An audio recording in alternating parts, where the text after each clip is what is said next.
नमस्कार दोस्तों, आप सभी का स्वागत है आपके अपने YouTube चैनल मैथ्स वर्ल्ड पर।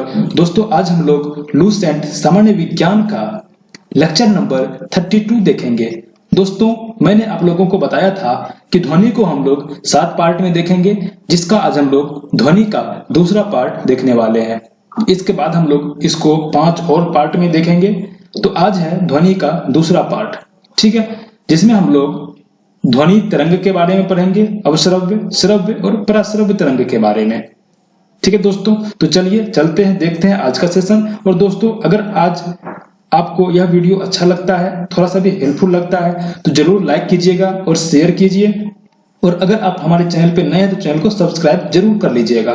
तो चलिए चलते हैं, देखते हैं आज का सेशन। दोस्तों आज हम लोग देखेंगे ध्वनि तरंग। ठीक है, तो ध्वनि तरंग में ध्वनि क्या होता है, यानी साउंड क्या है। तो ध्वनि तरंगे अनुदैर्घ्य तरंगे होती है। ध्वनि तरंगे जो होती है दोस्तों वो होती है अनुदैर्घ्य तरंगे। तो हम इसको कैसे याद रखेंगे दोस्तों, ध्वनि में जो शब्द ध्वनि लिखा हुआ है इसमें भी ध है और अनुदैर्घ्य में भी ध है। ठीक है, तो हम लोग ध्वनि को अनुदैर्घ्य आसानी से याद रख सकते हैं। और प्रकाश अनुप्रस्थ तरंग होता है, तो प्रकाश में भी प्र है और अनुप्रस्थ में भी प्र है। तो प्रकाश का अनुप्रस्थ और ध्वनि का अनुदैर्घ्य आसानी से हम लोग याद रख सकते हैं। तो ध्वनि कैसा तरंग है, अनुदैर्घ्य तरंग है। इसकी उत्पत्ति वस्तुओं में कंपन होने से होती है। किसी भी वस्तु में अगर हम लोग कंपन उत्पन्न करेंगे तो उसमें ध्वनि की उत्पत्ति होती है। लेकिन सब प्रकार का कंपन ध्वनि उत्पन्न नहीं करता।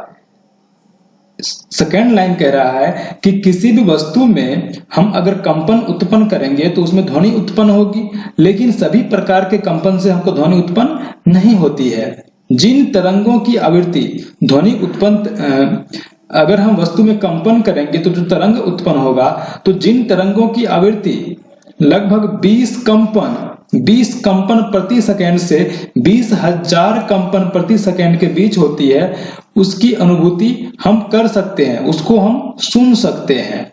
ठीक है दोस्तों, यानी अगर हम किसी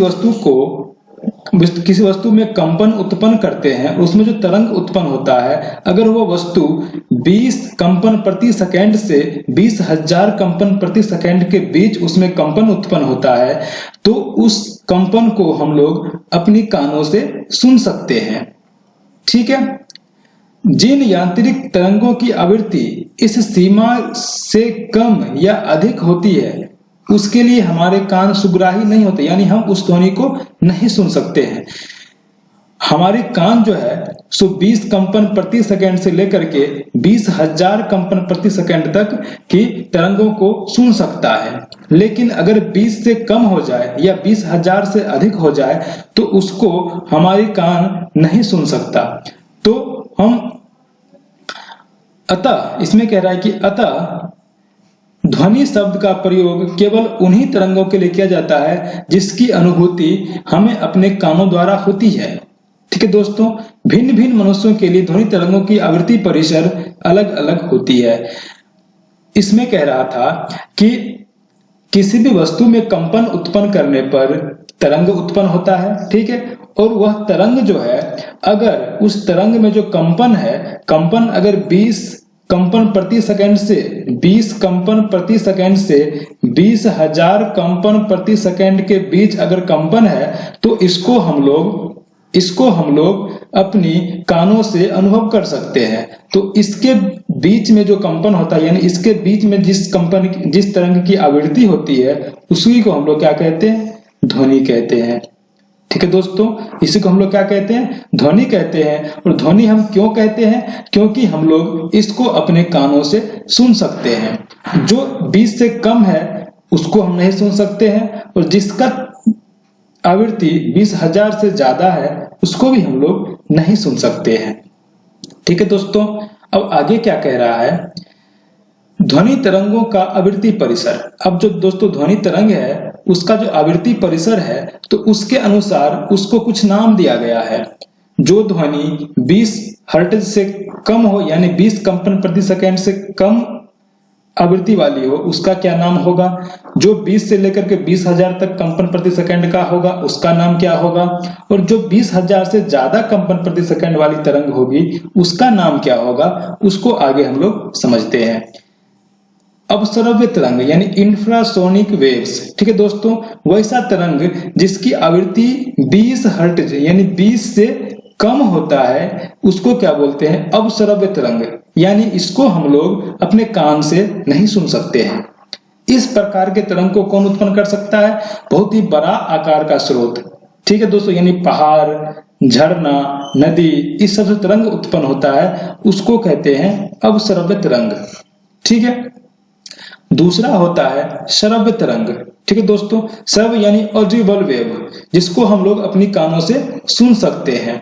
इसका जो आवृत्ति परिसर जो होता है 20 हर्ट्ज से कितना होता है, 20,000 हर्ट्ज। आपको क्वेश्चन में मिल जाएगा कि 20 हर्ट्ज लिखा रहेगा और 20 किलो हर्ट्ज लिखा रहेगा, ठीक है। 20,000 हर्ट्ज को यहाँ पर क्वेश्चन में 20 किलो हर्ट्ज लिखा रहेगा, तो आप लोग कंफ्यूज मत होना, क्योंकि दोनों समान है। 20 हर्ट्ज से 20 किलो हर्ट्ज के बीच की ध्वनि को हमारी कान सुन सकती है, इसलिए इसको हम लोग ऑडिबल वेव यानी श्रव्य तरंगे कहते हैं, ठीक है। अब आगे तीसरा नंबर होगा जो 20,000 हर्ट्ज से अधिक होगा यानी 20 किलो हर्ट्ज से अधिक होगा, तो उसको बोलते हैं पराश्रव्य तरंग, अल्ट्रासोनिक वेव, ठीक है। अल्ट्रासोनिक वेव यानी 20,000 हर्ट्ज से ऊपर की तरंगों को पराश्रव्य तरंगे कहते हैं। इसको भी मनुष्य के कान नहीं सुन सकता है, इसको केवल कुछ खास जानवर होते हैं वही सुन सकते हैं, जैसे कुत्ता, बिल्ली, चमगादड़ आदि जो है इसे सुन सकता है, ठीक है दोस्तों। इन तरंगों को गाल्टन की सीटी के द्वारा, इन तरंगों को एक वैज्ञानिक थे गाल्टन, उन्होंने एक सीटी बनाई थी, तो उस सीटी को बजा करके इस तरंगों को उत्पन्न किया जा सकता है, और दाब विद्युत प्रभाव यानी पीजो इलेक्ट्रिक इफेक्ट के विधि द्वारा भी क्वार्ट्ज के क्रिस्टल के कंपन से भी इस ध्वनि को उत्पन्न किया जा सकता है। इन तरंगों की आवृत्ति बहुत अधिक होती है, यानी 20,000 हर्ट्ज से भी ज्यादा आवृत्ति होती है, बहुत ऊंची होने के कारण इसमें बहुत अधिक ऊर्जा होती है, ठीक है दोस्तों। इसकी आवृत्ति बहुत ज्यादा होने के कारण इस तरंग में बहुत अधिक ऊर्जा होती है। साथ ही इनकी तरंग दैर्ध्य छोटी होने के कारण इन्हें एक पतले पुंज के रूप में बहुत दूर तक भेजा जा सकता है। इसकी तरंग दैर्ध्य बहुत कम होती है, यानी इसकी तरंग दैर्ध्य बहुत कम होती है और आवृत्ति इसकी बहुत ज्यादा होती है। इस कारण क्या है कि इसको बहुत ही पतले पुंज के रूप में बहुत दूर तक भेजा जा सकता है, ठीक दोस्तों। अब हम लोग एक बार रिकॉल करते हैं। हम लोगों ने पढ़ा ध्वनि तरंग क्या होती है, और ध्वनि तरंग 3 प्रकार के होते हैं। एक होता है अवसरव्य तरंग, एक होता है श्रव्य और एक होता है पराश्रव्य, ठीक है। अवसरव्य जो होता है वह 20 हर्ट्ज से क्या होता है, कम होता है। अवसरव्य कितना होता है, 20 हर्ट्ज से कम,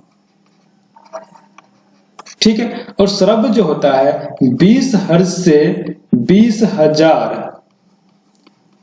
हर्ट्ज के बीच होता है, और पराश्रव्य जो होता है 20,000 हर्ट्ज से ज्यादा, ठीक है दोस्तों। समझ में आ गया अब श्रव्य क्या है, श्रव्य क्या है और पराश्रव्य ध्वनि तरंग क्या है। हम लोग सिर्फ श्रव्य ध्वनि तरंग को ही अपने कानों से सुन सकते हैं। इसको इंग्लिश में बोलते हैं इंफ्रासोनिक, इसको बोलते हैं ऑडिबल वेव और इसको बोलते हैं अल्ट्रासोनिक वेव। 20 से 20,000 हर्ट्ज के बीच को श्रव्य तरंग बोलते हैं, इसको हम लोग अपनी कानों से सुन सकते हैं, और जो 20 से कम हो गया उसको भी नहीं सुन सकते हैं, और जो 20,000 से ज्यादा हो गया उसको भी हम लोग नहीं सुन सकते हैं। कहीं कहीं पर आपको 20,000 हर्ट्ज को 20 किलो हर्ट्ज भी लिखा मिल जाएगा, आप लोग कंफ्यूज मत होना, क्योंकि 20,000 को ही 20 किलो बोलते हैं, ठीक है दोस्तों। तो चलिए आगे बढ़ते हैं। अब हम लोग अल्ट्रासोनिक यानी पराश्रव्य तरंग के कुछ उदाहरण हैं उसको हम लोग देखते हैं। अब दोस्तों पराश्रव्य तरंग का कुछ उपयोग है जिसको हम लोग देखते हैं। एक नंबर में कह रहा है कि संकेत भेजने में, कहीं भी आपको अगर सिग्नल भेजना है तो आप लोग अल्ट्रासोनिक वेव का उपयोग करते हैं। 2 नंबर पे है समुद्र की गहराई का पता लगाने में, कोई भी समुद्र कितनी गहराई है उसका पता लगाने के लिए हम लोग अल्ट्रासोनिक वेव का उपयोग करते हैं। अल्ट्रासोनिक वेव का उपयोग करके ही सोनार सोनार जो एक युक्ति है, जो एक उपकरण है, उसको बनाया जाता है अल्ट्रासोनिक वेव का उपयोग करके। ठीक है दोस्तों। 3 नंबर है कीमती कपड़ों, वायुयान या तथा घड़ियों के पुर्जों को साफ करने में भी अल्ट्रासोनिक वेव का उपयोग किया जाता है। ठीक है। कल कारखानों की चिमनियों से कालिख हटाने में भी अल्ट्रासोनिक वेव का उपयोग किया जाता है। और 5 नंबर लास्ट एग्जांपल है दूध के अंदर के हानिकारक जीवाणुओं को नष्ट करने में। ठीक है दोस्तों, दूध के अंदर हानिकारक जो जीवाणु है उसको नष्ट करने में उपयोग किया जाता है। और 6 नंबर पे है गठिया रोग के उपचार एवं मस्तिष्क के ट्यूमर का पता लगाने में भी अल्ट्रासोनिक वेव का उपयोग किया जाता है। ठीक है दोस्तों, सारे इंपॉर्टेंट हैं, बहुत ही इंपॉर्टेंट है सारे एग्जाम्पल, आप लोग इसको ध्यान में रखेंगे। तो दोस्तों आज का वीडियो कैसा लगा कमेंट करके जरूर बताइएगा। और अगर वीडियो आज का आपको पसंद आया है, थोड़ा सा भी हेल्पफुल लगा है, तो चैनल को जरूर सब्सक्राइब कर लीजिए और वीडियो को लाइक और शेयर जरूर करते रहिए। ठीक है दोस्तों। और बिहार एसएससी का मेंस का भी आप लोगों का डेट दे दिया है। 18 अक्टूबर को बिहार एसएससी मेंस का एग्जाम होगा, जिसमें 25 क्वेश्चंस आपको साइंस से आएंगे। तो दोस्तों उम्मीद करता हूं कि इससे आप लोगों को बहुत ही फायदा मिलेगा। ठीक है दोस्तों, तो चलिए फिर मिलते हैं नेक्स्ट सेशन में। तब तक के लिए व्यस्त रहिए, मस्त रहिए, स्वस्थ रहिए। जय हिंद, जय भारत।